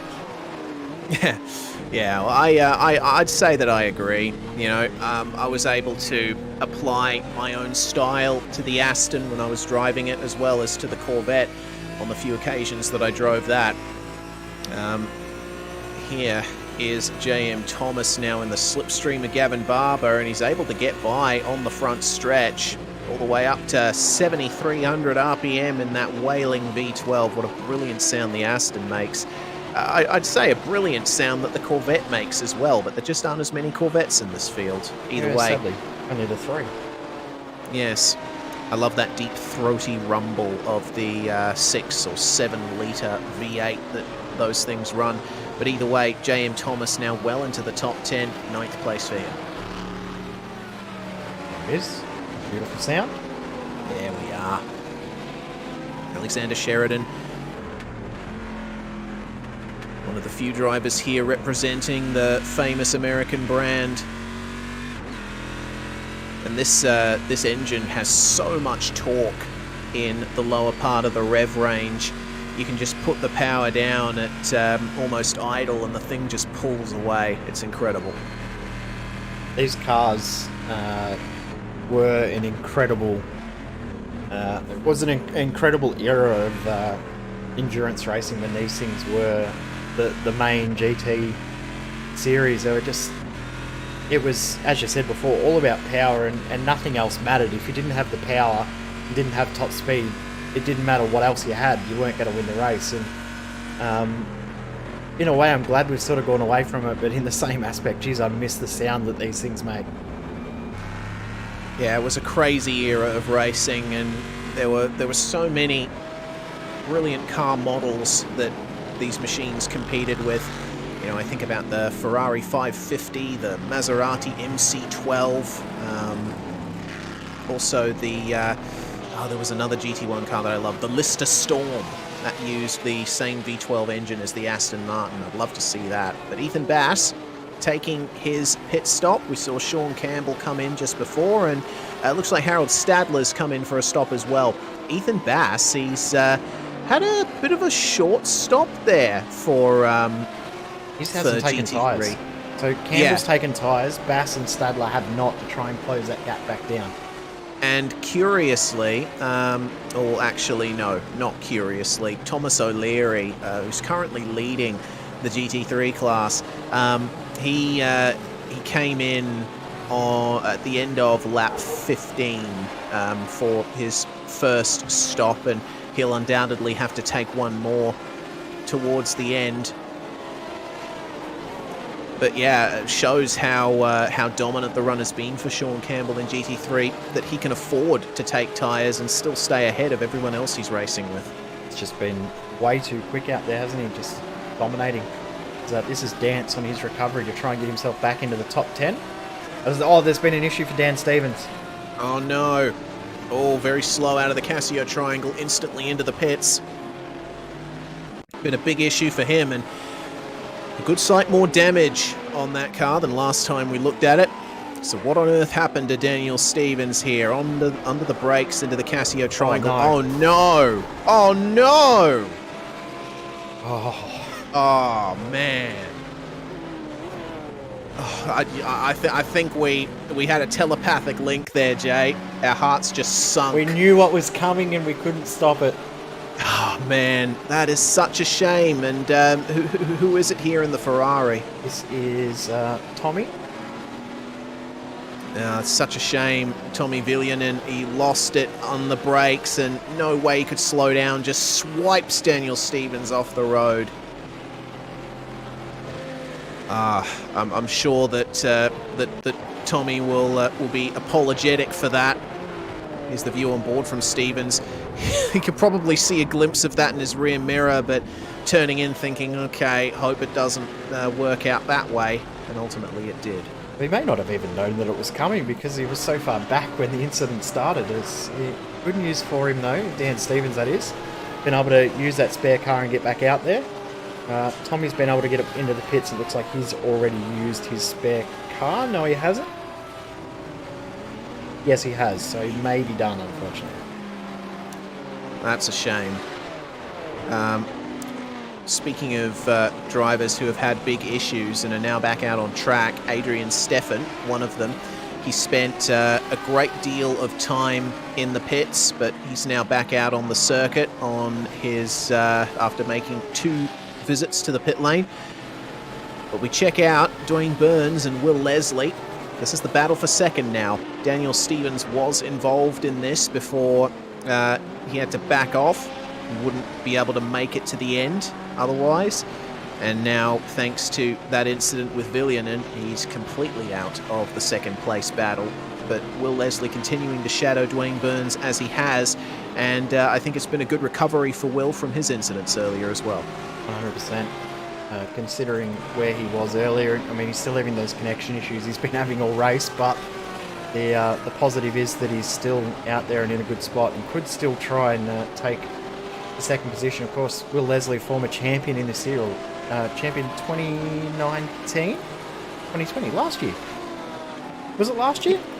No, it was 2019, I believe. Former champion, anyway. But yeah, he's hasn't had a great season in the races he's been able to compete in this year, and good to see him out there on track once again. And as I said, he hasn't been able to race all too many races this season, so the result today, if it continues in the manner that it is at the moment, will be great for him, because he deserves a good result after missing quite a few rounds. That he does, and on for a very strong podium finish here, whatever he does from this point on out, at least in terms of the expected. So Dwayne Burns, no chance of catching up to Thomas Hinns unless there's a mistake for him. So I think his main goal now, just keep Will Leslie behind, and he's certainly not going to get any help from this GT3 Porsche. Will Leslie, though, gets a nice helping of slipstream from the lapped car. Keeps himself in contention here for that second spot. Sean Campbell, meanwhile, looks like he's caught up to Thomas O'Leary. Looks like we had that telepathic link again, Jay. O'Leary did pit. We said before he hadn't pitted, but he did pit 20-odd laps ago, so he's out of sequence from everyone else. Yes. I pointed that out 5 minutes ago or thereabouts. And I forgot. Well, either way, that's Sean Campbell filtering back through into the GT3 lead, and O'Leary, we will expect him to come back into the pits maybe sometime in the next 10 or so laps, because I highly doubt that he'll be able to make it to the end on the fuel that he has. Maybe a little splash and dash for him. Bales is doing a very, very good job catching up to Ethan Bass here. Yeah, I've just noticed that myself. Bass's last time was a 2:10.3, a 2:02.3 for Mitchell Bales. Ethan Bass lost a great deal of time on that last lap, and you can understand why, with the GT1s being as they are. Bit of a spin for Brian Barnes in the background. Just lost traction coming out of the Casio Triangle, but no other cars involved in that. Good to see, as Ethan Bass now into that fourth spot. Will be coming up on Thomas O'Leary pretty soon, I would gather. Here's a battle a little bit further back. His way past one of the Ferraris there. I believe that was one of the Kinetic BMWs, the number 31. That's Dean Moll. He's gone through a couple of issues in this race. I saw it was off camera, and I thought that I wouldn't mention it at the time, but he did a sick 360 out of 130R when he unfortunately caught the curb on the outside. So it's not been the smoothest of runnings for Dean Moll, but gradually bringing back up the positions up into 14th in GT3, 32nd overall. Dean Moll's another one that we can add to our list of drivers that have had absolute bad luck throughout this season. So he, along with Jonathan Bain and Dan Stevens as well, to some extent, have had nothing but bad luck throughout this season. Just always find some way that absolutely makes me shake my head each and every time that they've ended up having their races compromised. Cam Dance's recovery, trying to get a spot here on JM Thomas, of course. These guys are not in the same class of the majors, both James Thomas in the sportsman and Cam Dancy in the pro, but positional battle on track still means a little bit in this race. And it looks like, the door was briefly open for Cameron Dance, but I think J.M. Thomas accidentally left it open and decided to just pull it shut, coming through the S's. And you'd be a fool to try a side-by-side move in that section of the track anyway. Cameron Dance knows that, stays behind, and his next opportunity will be at the hairpin, then maybe at Spoon. But he's still piling the pressure on at the Degner corners, as the figure 8 layout of Suzuka demonstrated very nicely there. And a couple of tech issues for Cam Dance as well. He'll want to minimise those, especially after the race he's had and this brilliant recovery. Now into the top 10 and looking to move forward a little more. A technical issue would put a very quick end to that. It's like he's not trying too hard to make the pass. He just knows that the door will be open at some point, and there we go, straight through. Nice and easy. Didn't even have to work hard for that pass in the end there. Does Cameron Dance, and now up in the top 9. The recovery continues for him. Go back to that battle we were watching for Ethan Bass and Mitchell Bales. That 2-car battle is now a 3-car battle, because just ahead there you saw Harold Stadler there too. So Stadler had a really slow lap last lap. They've got, I believe that's Hinns just coming around the outside, the race leader. And you can see Mitchell Bales right there. So this battle is very, very tight. That it is, and they did end up encountering some GT1 traffic on this lap, some passing GT1s I should say, as the 35 makes its way past. I think that Bass's lap being slow, he would have had to go wide for the GT1s. Sorry, Stadler would have had to go wide for the GT1s a couple of times, and it's brought Mitchell Bales right into it. But Ethan Bass now having to defend here from Bales, who's had a rollicking run in this stint. And it's been interesting. I haven't seen much of a pace advantage for any individual car in the GT3 class. It seems they're all very well balanced here. The BMW competing very well with the Lamborghini. The Mercedes has also been able to get up there. And of course, we've got a Porsche in the lead. One thing I've just noticed too, Grace, is that Sean Campbell was leading by about, 35 seconds, we said, before the pit stops. Took tyres, which took an extra 25, 30 seconds. His gap, but the gap between Stadler and Campbell is still 35 seconds. Wow. Yeah, I mean, it just seems that any time Sean Campbell decides to jump in for a race in the international region, he just cleans them up. It's done very well, but not quite the same story there for the number 51 GSRC entry. That was Conor Brown. He's down in 18th in GT1, 23rd overall, and hasn't had the best of luck here. This is a problem for him coming through Degner 2, on the turn in. It's difficult to line up that second section of Degner. You know, you're just coming off the high-speed kink, and you got to immediately get right back on the brakes. If the rear end is still a little light as you come into the turn, there's only one way it's going to go. Apologies for having the issues with the on-screen graphics. I got them sorted while we were having that little chat too. Battle continues on. Mitchell Bales is doing a very, very good job. Considering he's in the sportsman as well, some of the names of pro drivers that he's ahead of, this drive is even better when you look at it in that way.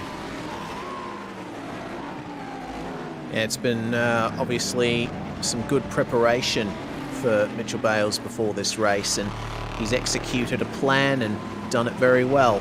He's up 8 positions from his starting spot.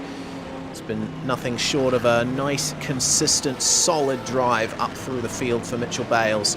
Will Leslie, meanwhile, fighting for second overall in GT1, just getting let go there by, I think that was Conor Brown there, that they just passed. Dwayne Burns still up ahead of him here, but there's not much time in between the two of them. They're still separated by less than a second. Thomas Hinns is not a factor in this anymore. His lead's ballooned out to over 25 seconds now. Yeah, Hinns has just driven away from them, and last lap by, not that far off doing his fastest lap of the race, only half a second away. Considering the track temperature is increased throughout the race, the tyre life definitely going away, the fact that Hinns is still doing laps within half a second of his fastest lap is pretty good pace. It's a very, very good driving from Hinnsy. Will Leslie still having those tech issues, but before, remember we were saying that the GT3s were spread out and the GT1s were all in their battle. It's reversed now. The GT3s are where the battles are at. I love the ebb and flow of endurance racing. It's fantastic. Brian Barnes making himself known in the blue and yellow Corvette in this fight between Bass and Bales. Stadler up ahead in the second fit-style Lamborghini. Bales, of course, having to back off a little bit to let the GT1 through, but it's not going to hurt him all that much. We still have quite a bit of time in this race to go. And 12 to go, it doesn't seem like that many laps, but remember, Suzuka's a long circuit. These drivers complete it in about 2 minutes. Oh no, is that who I think it is? It's Will Leslie. Oh dear. That's a problem up at the Casio Triangle. So Dwayne Burns at least is safe for second now. Those tech issues I think may have caused this here for Will Leslie. I think we haven't talked about it for a long time, but remember we used to talk to Madison Down when he used to have tech issues that occasionally if you're having those weird blinks, he'd sometimes lose a little bit of grip. And I think that's what's happened there to Will Leslie, and now he's in the pits because he has too much damage to continue on. Ah, it's a shame. Hopefully he still has a spare car on hand, otherwise he's going to be spending quite a bit of time there and may even fall outside the top 10. The fight between Bass and Bales continues. Brian Barnes has made his way past Bass and is now attacking Stadler into the hairpin. And they'll be happy about that too, these guys will, because that will mean that Stadler may get held up a little bit. Gives them a chance to catch up a little. They're looking from the rear wing of Mitchell Bales, you can see. Yep, a little bit of a compromise there for Stadler. He had to get out of the throttle a tiny little bit. Brought this battle pack of 3 within a second. And a reminder, this is the battle for third place in the GT3 class. It will filter out to the battle for second when Thomas O'Leary comes in for his second pit stop. Will Leslie, fortunately for him, it seems he did have the spare car still. Not a overly long trip through the pits for him. He's back out on track, but he's down in 11th place now, and he's got 11 seconds to Gavin Barber up ahead. For the different headlight configuration as well between Stadler and Bass, the endurance style headlights on Harold Stadler's car. Ethan Bass has decided he doesn't need the extra weight of a couple of headlights. Doesn't really do anything in regards to weight, but it does show the very stark contrast in how the car looks intimidation wise, with the headlights ablaze and the headlights not. Yeah, you wouldn't want to see that coming up behind you at night in an endurance race. As into the pits is Brett Loxton for the second time today. We knew that he was going to have to come in and do a splash and dash because he did pit rather early. He pitted around lap 20, so he's come in to make that second stop. And he'll have 10 or 11 laps to speed on home and try and stick in that top 5, which he's now into. Have a look at this. It's closer than ever between Bass and Bales coming out of the Degner complex. They've got Dwayne Burns up behind them. Stadler starting to lose a slight bit of time to them as well. But Leslie having to back out a little bit out of the hairpin, just let the move get done for Dwayne Burns nice and easy. An issue for Bales is that Burns might get past these guys and not cost them as much time as he was compromised. So that's the downfall to some of these battles. You win some, you lose some. We saw that Stadler got held up before. This time he's likely not going to get held up as much. Oh, actually he might, because the move will get done into the Casio triangle and Stadler might get held up. Bring Bass back into this fight. Nope, Burns can't get through. Yeah, well, I can understand why Burns is backing off here. He's all alone in second at the moment. There's no pressure from behind, and Hinnsy too far in front for Burns to make much of a difference, so he might as well just back off and get the move done when it's safe, like here on the front stretch. And you see that rear view camera for Ethan Bass? Well, Mitchell Bales filling the frame now, and will be a bit of a thorn in Ethan's side for the final 10 laps of this race. Guessing Mitchell Bales is probably wishing he had that endurance-style headlight that Harold Stadler has, and I just want to bring your attention to something here, Grace. We've had an issue. Oh dear. For Cameron Dance. What has gone on for him here? Flashing the headlight. 58, and he's just been squeezed a little bit there, and they've made contact. Well, you know, in endurance racing, blue flags are advisory, and it is up to the passing car to get the move done safely. But at the same time, I think Dance might be a little miffed at that. I think he made his intentions reasonably clear, but at the same time, the GT3 was still well ahead into the corner, and they probably had a bit of a right to it. I think the thing that will annoy Cam Dance the most is that he was catching Brad Klink at a rather rapid rate. Now he has to do all that work again. So top 7 now 7 seconds away for Cameron Dance. Hinns is now up to a 30-second lead, and Dane Burns has got 27 seconds back to Alexander Sheridan in the GT1 class. So the top 3 there, nothing really going to change those positions at this stage, although Shane Bowen is closing. Speaking of closing, have a look at how much Bass and Bales have closed up on Stadler on this lap. Yeah, I wasn't expecting that. Stadler has lost quite a bit of time on this lap, and, well, there's every chance that he'll gain it back once he gets back into a rhythm. But a 2:02.28 for Harold Stadler, 2:02.0 for Ethan Bass, 2:01.9 for Mitchell Bales. That's what the battle looks like for effective second place in GT3 at the moment, as, oh dear, Jonathan Bain. Oh, and across the track as well. Not the best of places to have an off, and Julian Mookie also encountering some issues at the Casio triangle, just the rear end breaking free there. And we're still on the replay. Daniel Stevens getting a move done on a GT3 and going for a spin himself in Spoon. All of those incidents in quick succession there, Jay. Did a good job to cover all of them at the same time. Yeah. Surprised I got that done. But amazing how they all happened in unison. Now remember before I was saying Shane Bowen slowly catching up to Sheridan? That slowly has dropped a 1.5 seconds on this lap. It was 3.5 seconds not that long ago. It is now down to less than 2. Shane Bowen is flying right now. He's gotten his mojo back after the unfortunate spin out of the final corner that ended up majorly affecting the races of Simon Mizomo and Adrian Steffen. And well done to Shane Bowen for being able to keep his car up there in the order. Obviously not as much damage sustained as that to Mizomo and Steffen. They had to deal with front and rear end damage. Bowen only had to worry about side damage. And this is quite the fantastic run that he's having right now. His last lap, 1 minute 56.0, 1 minute 57.5 for Alexander Sheridan. And with 8 laps to go, if Bowen keeps up this pace, he's going to be on to get back onto the podium.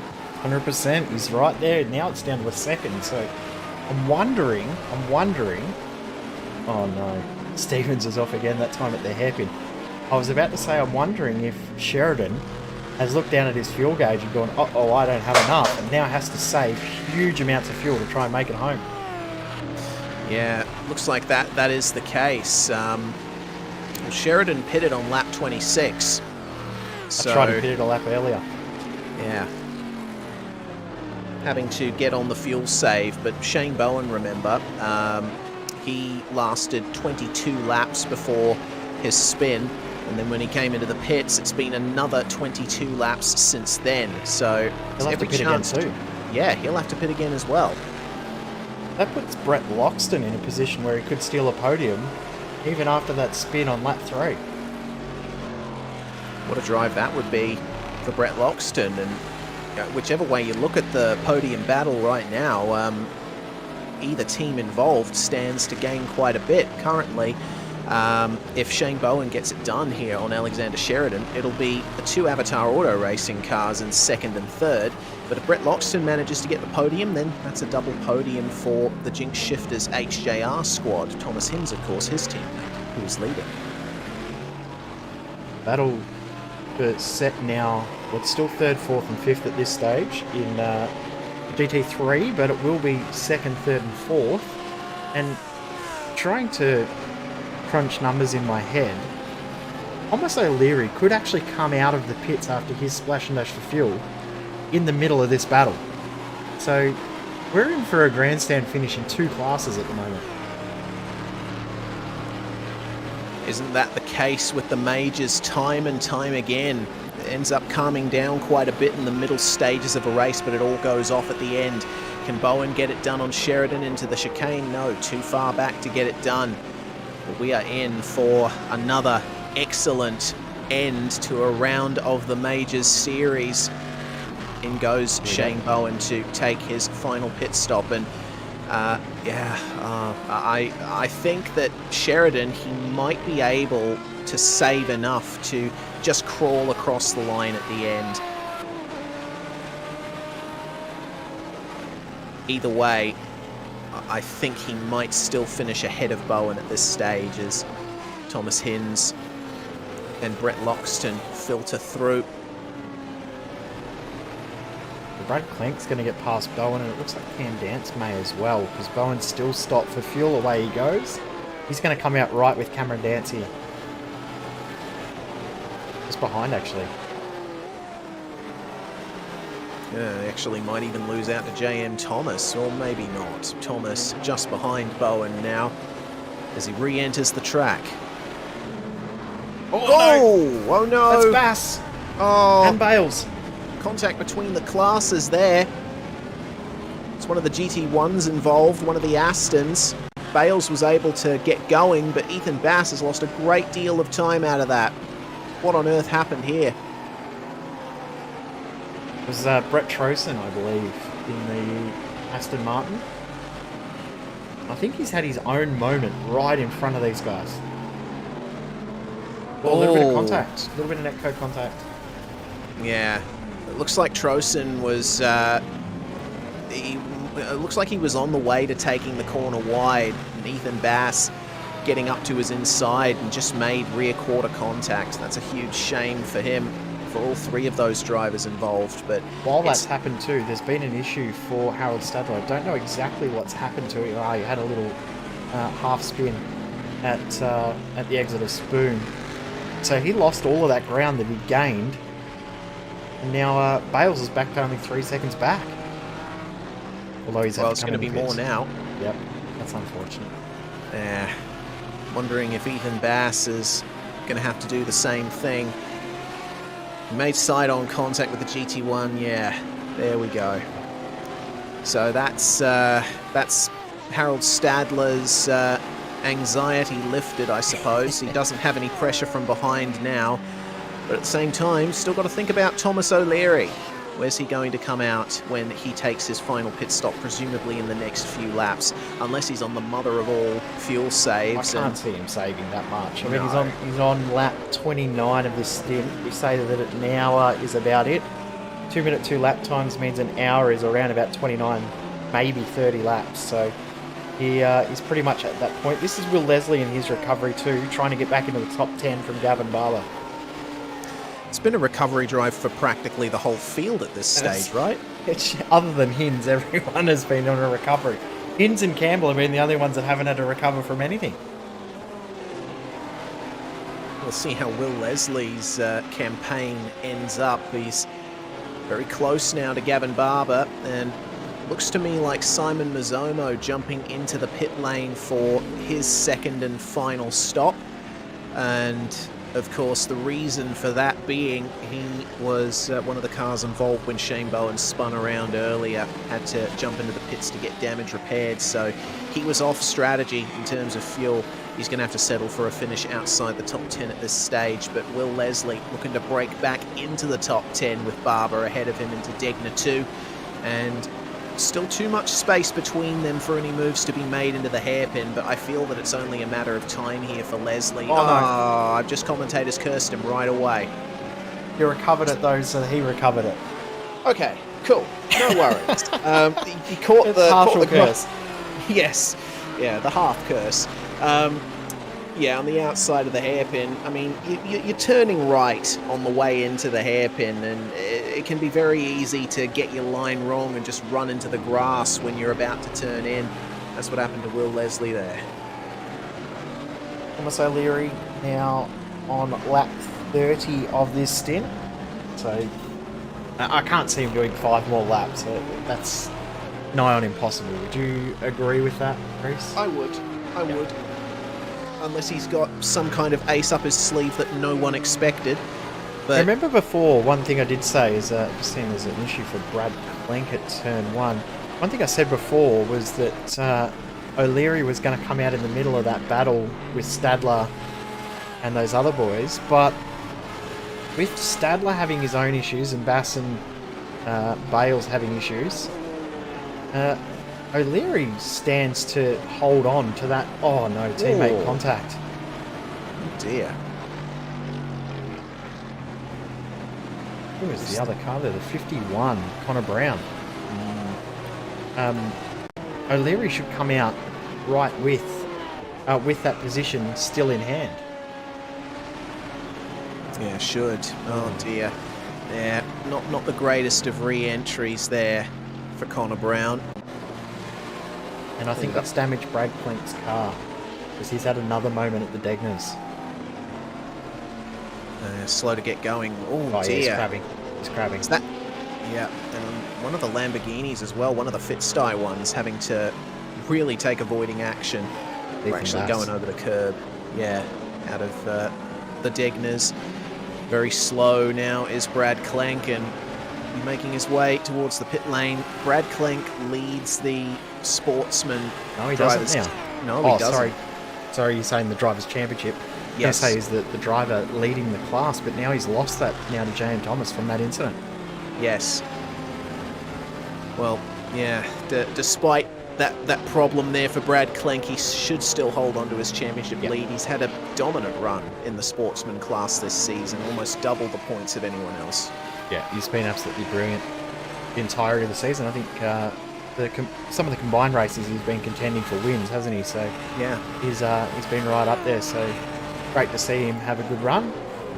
Speaking of good runs, this is interesting. The leader and the two cars that are trying to stay on the lead lap in their own little battle. Will Leslie gets through. Gavin Barber says, "Oh, Hinnsy, you can go by." And now Will Leslie wants to try and stay on the lead lap here. Yeah, moving around in a straight line, which Thomas Hinns might not appreciate. He's going to stay behind now, coming into turns 1 and 2, and he's going to have to stay behind throughout the whole S's section, because, I mean, racing with your own class in the S's, never that easy. I mean, you see just how long and flowing these turns are. You're setting up for the next one as you're approaching the apex of a corner. And a little bit of GT3 traffic up ahead of them as well will compromise things a little. Ethan Bass up ahead. And it looks like coming into Degner is where they're going to come up on him, so both of them having to back off once more. But I don't think Hinnsy should be too impatient to get by Will Leslie here. Remember, he does lead by nearly 30 seconds. He's under no pressure from behind. I mean, it would be in his best interest to get by cars as quickly as possible, but at this stage he doesn't need to. No, you're exactly right. Doesn't need to force anything either. Just needs to keep the car clean, because we've seen how easy passing other classes of car, or even within class, lap down, can be. So he's given up about 2 seconds on this lap, and he can afford to give up another 28 of them before he has to stress too much. So he will get past Will Leslie here, but I don't think he really needed to. Certainly still has the pace advantage though, and by nicely before they get to 130R. We haven't talked all that much about Thomas Hinns today other than in passing reference. It's been an incredible drive from him. You know, Hinnsy's always been a strong competitor when it comes to the majors, but he's been on another level to everyone else throughout most of this round after Cameron Dance's issue at the first couple of turns. I think Cameron Dance's performance in the ovals has probably been the difference between the two. Like last round in the V8, Hinnsy was absolutely dominant. We saw other races where Hinnsy's been dominant, but the ovals has probably been what's hurt Thomas Hinns more than anything else in regards to the championship. So unfortunate that that's the way it's been, but it has been a really good championship fight.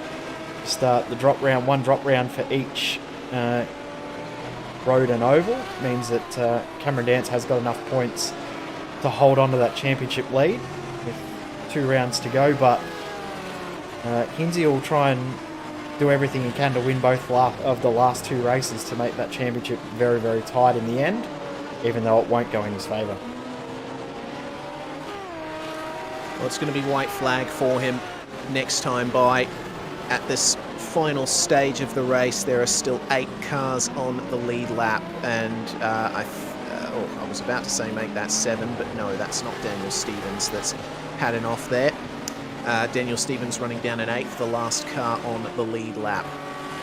Meanwhile, Ethan Bass, well, he had to take repairs after the earlier incident with Brett Trosen, and now behind Mitchell Bales, having to fight his way forward once more towards the end. Actually, no, I'll correct myself. Mitchell Bales, he's been in the pits for the last 8 minutes. That has not gone his way at all. Shame there for Mitchell Bales. That was one of the star runs of the race. But for Ethan Bass, at least, he'll be able to cross the line and get a classified finish here. But he's still going to have to pass Dean Alessi if he wants to get back into the top 4, and considering that it is the final lap now for Thomas Hinns, not much time for it. And Dean Alessi, the leading car in Sportsman in the GT3 class. So we went from one MFR car to another in the GT3s. Phil Otto in second. Remember, Phil Otto's had some good races as well, so good to see him having another good effort out there in the Simrigs DPR team. But Hinnsy's just been too good. Class of his own in this race. No damage on that car. Nothing to betray anything other than a supreme drive here for the Aussie. The man who was a baker by trade, but loves his sim racing, and has been a constant presence in the Majors series the last couple of seasons. I think back to that dominant win of the Bathurst 500 last season for Thomas Hinns. That was, I think, the first big sign that he'd be in championship contention for this season. And like we've mentioned, it hasn't exactly worked out for him. He will have to settle for at least second in the Drivers' Championship, but in this race he's shown that he still has what it takes to compete at the top and give Cameron Dance a close fight towards the end of this championship. So only 3 corners to go now for Thomas Hinns, and then it will be only 1 round to go in the International Division of the Majors Series. The Indy Japan 300 at Motegi is where we will end our season, but Thomas Hinns takes the last hit on the road side of things, crosses the line to win the Super GT at Suzuka.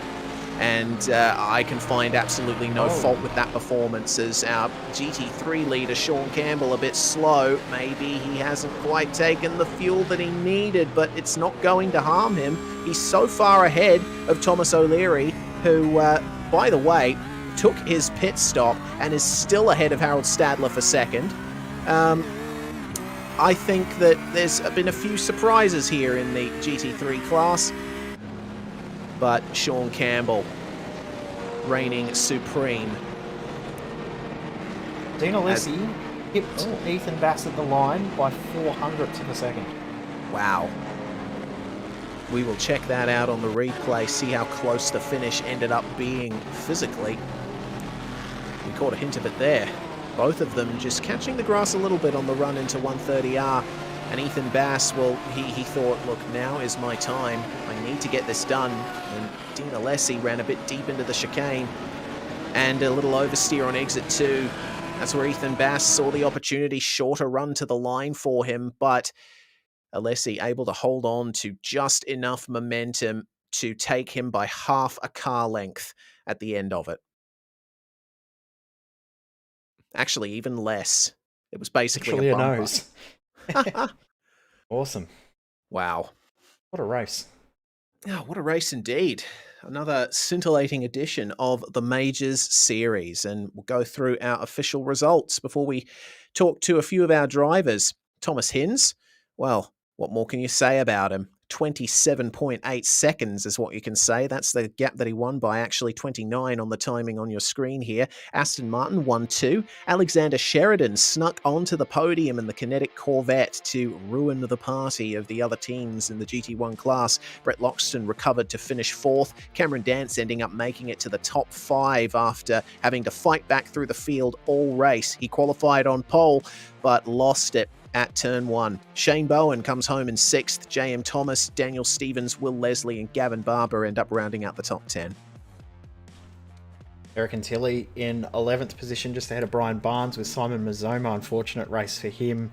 Still picks up a P13 in the end. Jonathan Benn, another one that's had a bit of bad luck there with Julian Mookie and Ernie Ludwig, the top 16 in class. Brad Klink finishes 17th in class, but Sean Campbell, way too good in that class of GT3, wins by 49.5 seconds over Thomas O'Leary, with Harold Stadler another 15.5 seconds back. Double podium for Fitzstye, they'll be happy with that. Dean Alessi, we saw that insanely close finish with Ethan Bass for 21st place.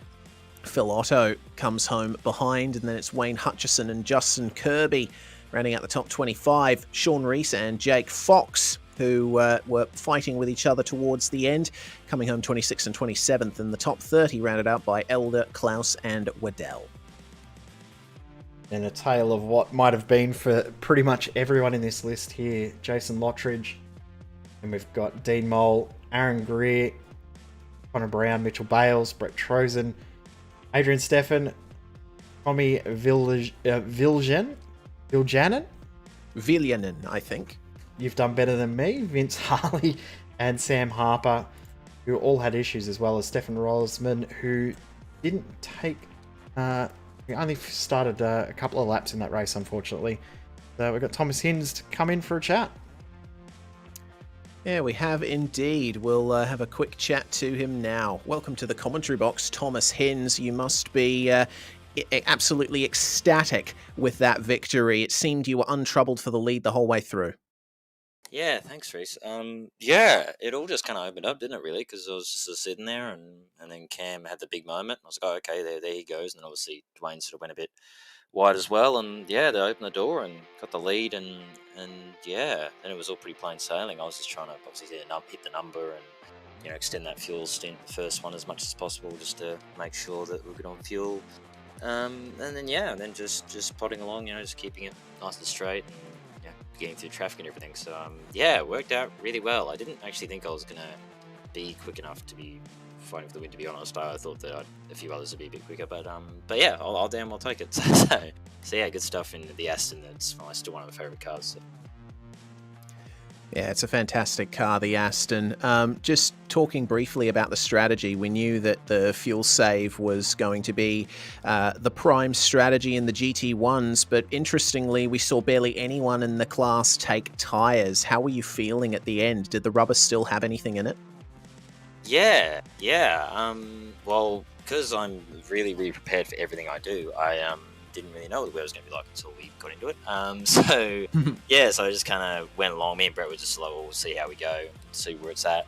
And, we got the first stop, and it was similar wear to what you get in the GT3 and that, which makes sense. Being GT1s are obviously used to be using endurance, so it makes sense to have an endurance-based tyre. But yeah, no, it got to the stop, and it was about like 80% left in the rear still, so still plenty. So like, easy. Then it's no stop, no tyre change, which is nice and easy. So yeah, it was good that worked out. One more round to go after this, the Indy Japan 300 at Motegi. Cameron Dance has had the measure of you on the oval side of things, but certainly only one round to go. You've got nothing left to lose now. What's your plan? Yeah, just give it a red hot go, I guess. As usual, just see where we go, just do the best I can, and hopefully, I mean, like, really top 5 would probably be ideal, because I literally haven't touched those ones. Everyone's probably the same because they're the old cars, but I obviously haven't touched them since rookies. So they're going to be a very different experience. So I'll take just finishing, really getting a clean run. But a top 5 or a podium to finish out, especially on oval where I've had some not great runs, would be ideal. So I think top 5 or podium would be the aim. Well, hopefully we'll get a chance to talk to you after the broadcast at Motegi. Before we let you go, Thomas, anyone that you'd like to thank for your win today? Probably mostly Brett. Big thanks to Brett. He put the set together as he usually does when he can. And as always, with Brett, it was just rock solid. It was just such a joy to drive that set. Just felt like I was driving itself really. I was kind of guiding it around. So huge thanks to Brett for helping there big time. And for Henry for getting a livery sorted pretty quick. Looks fantastic, as it always does whenever Henry does his liveries. And yeah, big thanks to obviously Majors for putting on the great stuff, great shows they always do, a great event. And for you guys for putting on a great show. So look forward to seeing you at Motegi, hopefully. Thomas Hinns there, your dominant winner here today at the Suzuka Circuit. Next up, we've got second place in GT1. Dwayne Burns joins us. Well, Dwayne, looking at the results screen, it doesn't seem like your race was that eventful. Second place start, second place finish, but there was way more to the story than that. Yeah, hey guys. I was a bit surprised actually to start in second spot. Bit of a fluky lap, and then Cam went off at turn 1, and I got stuck behind Dan, and then me and Brett had a bit of a coming together, and then there was a train of us, 3 or 4 cars, all fuel saving, I think, for quite a long time there. So it was definitely a fun race, and very happy to come away with a second. What exactly did it take to fuel save the Aston Martin around here? I mean, Suzuka, obviously you get quite a few opportunities for fuel saving, like through the S's, into Degner, into Spoon, etc. But where were you doing the most fuel saving? Yeah, I was actually doing a little bit everywhere pretty much. A little bit into turn 1, a little bit through the S's, and then hairpin. I kept it pretty much flat through the Degners, but then Spoon that saved a little bit, and then 130R, and then the chicane. So it sort of took a fair bit, but it wasn't too difficult in the end.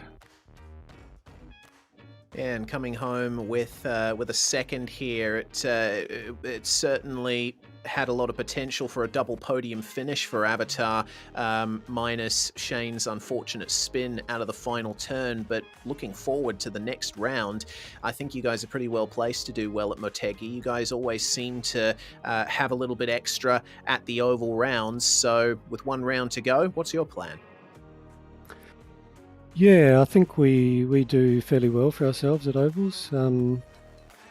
I'm not sure I've ever actually driven this version of the IndyCar, so that'll be a bit interesting. And showing my ignorance a little bit, I think we turn right, don't we, at Motegi? So that's going to be interesting, but fingers crossed we can get a good result. And I guess my plan is to just try and hold off and keep third in the championship. Well, as far as I'm aware, we are going to be running the oval at Motegi for the final round, so I don't think you'll have to worry much about turning right there, Dwayne. Before we let you go, is there anyone that you'd like to thank for your podium today? Yeah, just the usual. Thanks, guys, for the commentary, and thanks to all the majors people for putting this on, and thanks to my teammates and Shane in particular for always being a good sort of friend to have running the races and bouncing ideas off of. Well, an incredible finish there for Dwayne Burns and Avatar Auto Racing here at Suzuka. Fantastic result indeed that will lift their spirits coming into the final round, Jay, which isn't that far away. November the 6th is when we're going to be going live for the Indy Japan 300 at the Motegi Oval. What a race that's going to be.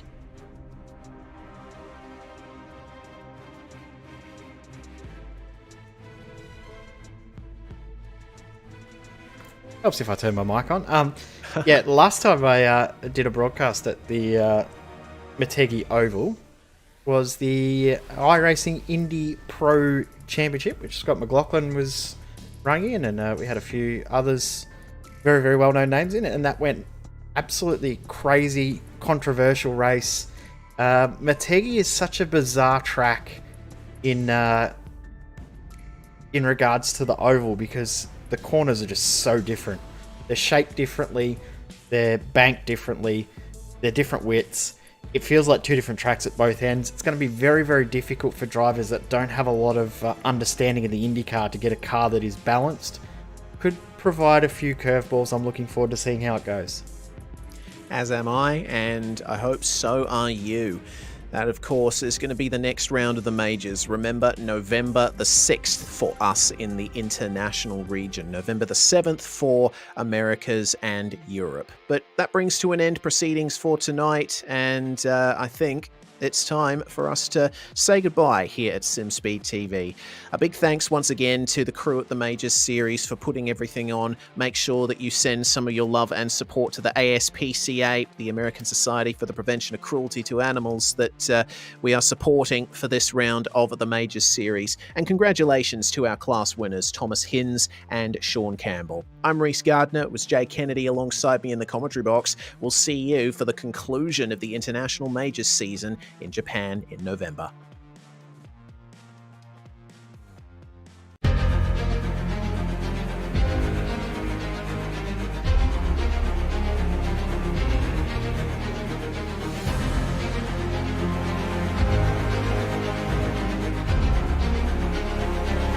This is fantastic.